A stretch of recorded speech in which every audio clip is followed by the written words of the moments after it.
पुरवठा विभाग आणि गृह विभाग हे जॉईंटली आता कारवाई करतील. मी केवळ आपल्या निदर्शनास आणू इच्छितो की पेट्रोलच्या संदर्भात जी काही सरासरी वापर आपला आहे, मागणी आपली आहे, त्यापेक्षा 23% जास्त आता आपण पुरवठा करतो. 23% मागणी वाढलेली आहे. आणि डिझेलच्या संदर्भात तर ही मागणी 52% वाढलेली आहे. 52% जास्ती पुरवठा आपण करतो. म्हणजे सरासरी मागील वर्षी किंवा याही वर्षी प्रतिदिनाचा जो पुरवठा या काळातला, त्या पुरवठ्यापेक्षा 52% जास्त डिझेल हे आता पेट्रोल पंपाच्या माध्यमातून आपण पुरवतो. आणि तरीही टंचाई सदृश स्थिती ही तयार होते. त्यामुळे अगदी उदाहरण द्यायचं झालं तर अकोल्यामध्ये 154% जास्त खपत झालेली आहे.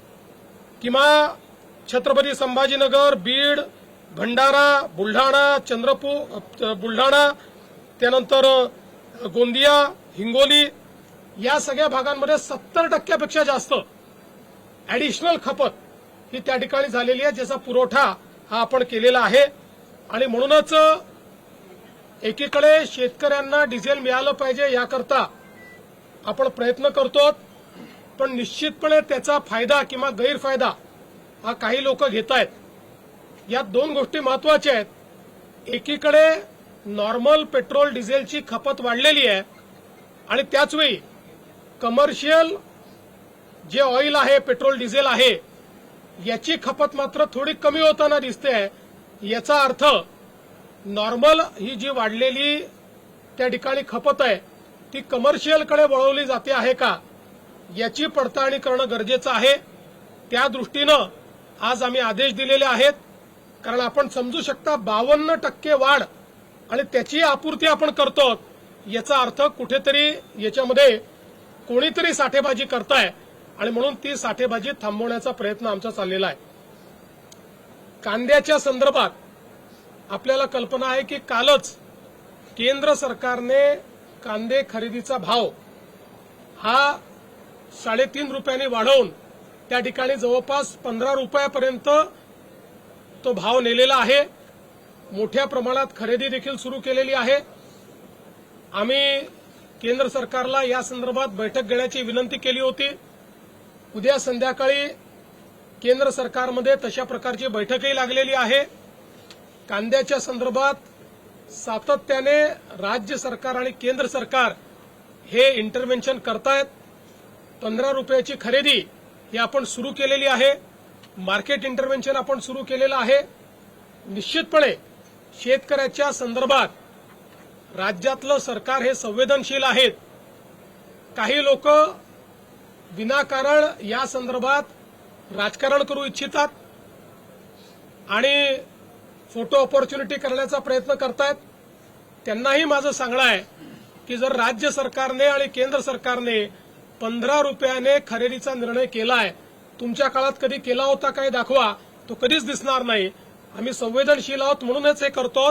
पण आम्हाला याची कल्पना आहे की एवढं करून भागणार नाही, अनेक गोष्टी कराव्या लागतील आणि म्हणूनच केंद्र सरकारसोबत उद्याला बैठक आम्ही करतो आणि त्या बैठकीतून दीर्घकालीन काय उपाययोजना करता येतील याचा प्रयत्न केला जाणार आहे. काही नेत्यांकडनं सर या कांदा प्रश्नाच्या अनुषंगानं राजकीय आंदोलन सुद्धा केलं जातंय, त्याबद्दल काय? 100% राजकीय आंदोलन आहे. म्हणजे कांदा कापल्यानंतरही ज्यांच्या डोळ्यात अश्रू येणार नाहीत अशी मंडळी आता अश्रू ढाळण्याचा प्रयत्न करतायत. पण मी स्पष्टपणे सांगतो, महायुतीचं सरकार कांद्याच्या संदर्भात संवेदनशीलतेनं काम करण्याचा प्रयत्न करते.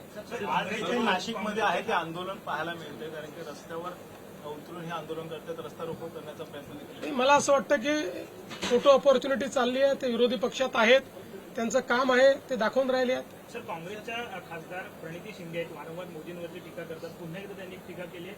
त्यांचं असं म्हणणं आहे की ट्रम्प तात्या जसं बोलतात तसं मोदी सगळं करतात, असं त्यांनी. असं आहे की प्रणिती शिंदे या पहिल्यांदाच खासदार झालेल्या आहेत, पूर्वी आमदार होत्या. अपेक्षा आहे की अशा लोकांनी मॅच्युरिटीने बोललं पाहिजे. पण कोणी इमॅच्युरिटी दाखवली तर त्याला आपल्याला सांगा थोडी होतं. आता एवढी जर इमॅच्युरिटी असेल म्हणजे आपण कोणाबद्दल बोलतो, काय बोलतो, या संदर्भात जर भान राहत नसेल तर अशा लोकांना जनताच त्यांचं स्थान दाखवेल.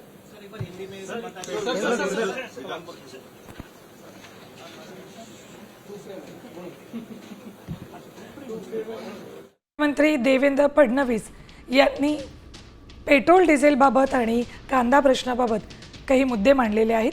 कांदा प्रश्नी उद्या दिल्लीत संध्याकाळी राज्य सरकारची बैठक होते आणि यावर दीर्घकालीन उपाययोजनांबाबत चर्चा होईल असं मुख्यमंत्र्यांनी सांगितले.